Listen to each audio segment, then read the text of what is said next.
हथियार ले जनरल सकता सिवाज, है। जिस गन लॉ की बात आप कर रहे हैं उसको लेकर तो इतनी राजनीति हुई, लेकिन उसका कुछ असर तो देखता हुआ आज तक नहीं नजर आया अमेरिका के अंदर, क्योंकि पिछले ओबामा के दौर से लगातार इसको लेकर इतनी चर्चा हुई थी। लेकिन हमारे साथ जनरल अस्थाना भी है, जनरल भाटिया भी है। सर, आप दोनों से मैं छोटी छोटी रिएक्शंस लेना चाहूंगा। अस्थाना सर, आपसे शुरू करता हूं, उसके बाद भाटिया जी के पास जाऊंगा। सबसे पहले, कोई भी आम नागरिक जो देख रहा होगा ना भारत का व्यूअर्स, वो ये जानना चाहता है कि अमेरिका जैसे इतने ताकतवर मुल्क के अंदर राष्ट्रपति के ऊपर पिछले दिनों में देखा जाए एक दो नहीं, दो ऐसी घटनाएं हो चुकी है। कॉरेस्पॉन्डेंस डिनर में भी इस तरह से हमला हुआ था, फिर व्हाइट हाउस के बाहर हो गया। कैसे हो जाता है? देखिए, वहां पर इतना अगर आप देखें, मैं रुक चुका हूं ये 17th स्ट्रीट में, उसी के होटल में मैं रुका था जब मैं लास्ट टाइम वॉशिंगटन गया था। तो 17th स्ट्रीट और पेनिसिलिन स्ट्रीट का जो चौराहा है, इस चौराहे से व्हाइट हाउस तक कोई आराम से फायर कर सकता है। और वहाँ पे बहुत सारे प्रोटेस्टर्स रहते हैं, बहुत सारे मीडिया वाले रहते हैं। जैसे आप देखेंगे हमारे यहाँ जो कई स्ट्रीट्स हैं जंतर मंतर पे, हाँ, जंतर मंतर में दुनिया भर के लोग होते हैं। तो व्हाइट हाउस के सामने भी कुछ ऐसी कहानी है।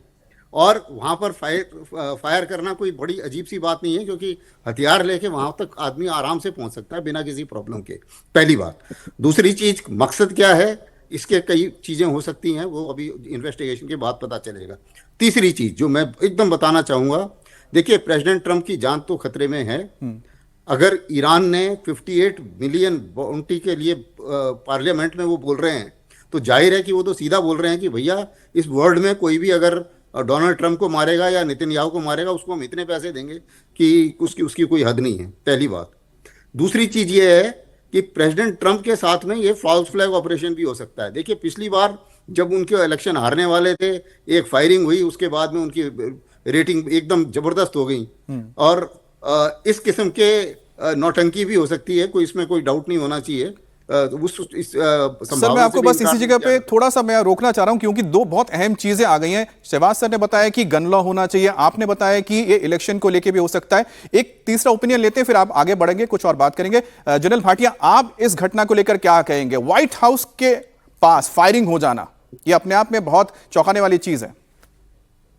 Thank you Amit. मैं इससे रिलेट करूंगा कि मान लीजिए कि 7 लोक कल्याण मार्ग है, जहां हमारे प्राइम मिनिस्टर रहते हैं। आपने देखा होगा उस चौराहे पे एक पुलिस चौकी है।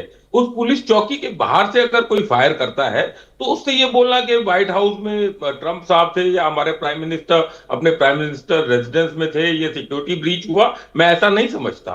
1 महीने पहले जो होटल में हुआ, वो जरूर सिक्योरिटी ब्रीच था।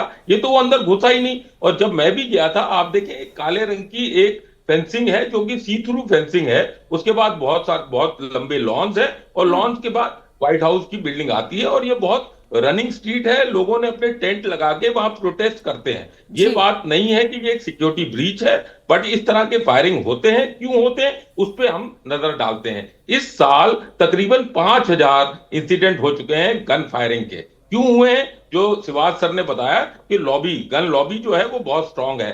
हर 100 आदमी के ऊपर 120 सिविलियंस के पास गन्स हैं। तो तकरीबन 40 करोड़ गन्स सिविलियंस के पास है अमेरिका में। और उनकी लॉज इतनी रिलैक्स्ड हैं कि आप किसी भी दुकान में जाके एक फॉर्म भरना है, जिससे आपको पता चले कि instant national criminal background check अगर आप वो पास कर लेते हैं, फॉर्म में भरते हैं, तो आप एक हथियार खरीद सकते हैं। तो इस तरह की जो हथियार खरीदने की वो है।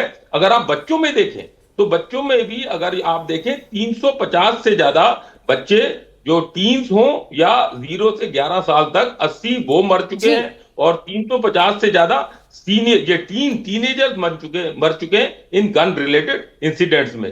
तो ये दूसरा, ये जो नसीर बेस्ट है, ये अपने आप को जीसस क्राइस्ट समझता था। ये अपने आप को एक भगवान समझता था, मेंटली अनस्टेबल था। हो सकता है कि क्योंकि ट्रंप साहब ने पोप के अगेंस्ट कुछ बोला था, तो ये उसने अपने ऊपर रिजॉल्व किया हो कि मैं उनकी तरफ जाके फायरिंग करूंगा। बिल्कुल जनरल भाटिया, आप बिल्कुल ठीक कह रहे हैं। अगर अमेरिका चाहता है कि इस तरह का गन कल्चर और ना वहां पर पैदा हो और ना बढ़े, और जो हालात आज पैदा हुए हैं वैसे या उससे खराब हालात वहां पैदा ना हो, तो नकेल कसने की जरूरत तो है, एक स्ट्रिक्ट कदम उठाने की जरूरत तो है।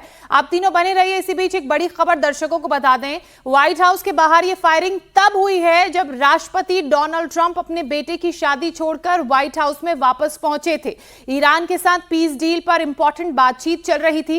खुद ट्रंप ने फायरिंग के कुछ घंटों पहले सोशल मीडिया पर जानकारी भी दी थी। उन्होंने बताया था कि ईरान के साथ डील पर अच्छी बातचीत चल रही है। उन्होंने अरब के कई देशों के राष्ट्राध्यक्षों के साथ बातचीत का भी इसमें जिक्र किया था और जल्द ही कोई गुड न्यूज आ सकती है ऐसे भी संकेत दिए थे।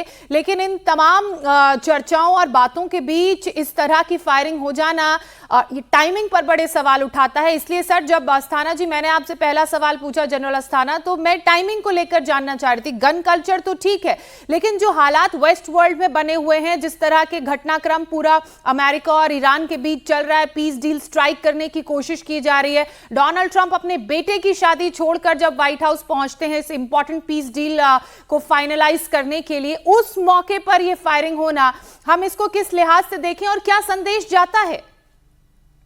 देखिए, इसको थोड़ा सा इंटरनल डिसग्रंटलमेंट से भी कह सकते हैं, जोड़ सकते हैं, क्योंकि जो कुछ भी डोनाल्ड ट्रंप बोल रहे हैं आजकल, वो हर रोज झूठ बोलते हैं जी।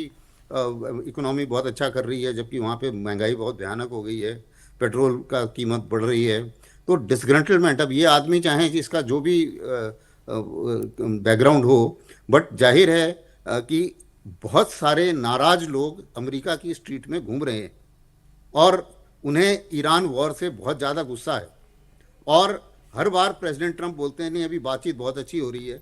अब बातचीत बहुत अच्छी हो रही है कि ईरान ने तो अपनी कोई डिमांड चेंज नहीं की। एक दिन वो बोलते हैं नहीं मैं तो पूरी ईरान को बर्बाद कर दूंगा, दूसरे दिन बोलते हैं बातचीत बहुत अच्छी हो रही है। तो लोग भी परेशान हो चुके हैं ये बातचीतें सुन के।